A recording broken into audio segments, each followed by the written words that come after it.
President Biden heading home to Washington after his historic trip to Ukraine and Poland. Earlier today, he met with leaders of Eastern European nations surrounding Ukraine, pledging support should Russia turn its eyes on them next. ABC's Lindsay Watts joining us live from Washington, D.C. with the latest. Lindsay.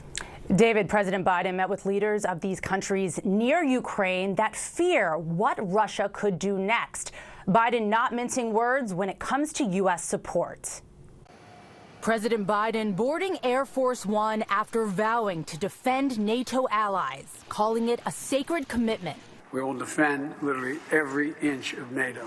Biden meeting with leaders of the countries surrounding Ukraine, including Hungary, Bulgaria, and the Czech Republic. As NATO's eastern flank, you're in the front lines of our collective defense, and you know better than anyone what's at stake in this conflict. Biden saying Russian President Putin's aggression isn't just threatening Ukraine's freedom, but democracies throughout Europe and around the world. Since World War II, nothing like that has happened.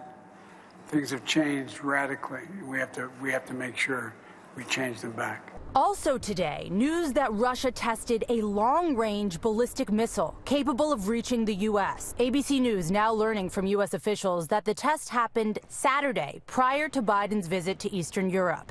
It appears the launch failed, and officials say Russia notified the U.S. in advance of the test. Meanwhile, in Moscow, Putin meeting with China's top diplomat amid fears China will start providing weapons to Russia. That is a significant threat. Russia has had a hard time keeping up with its ammunition requirements in Ukraine, and China can solve that issue.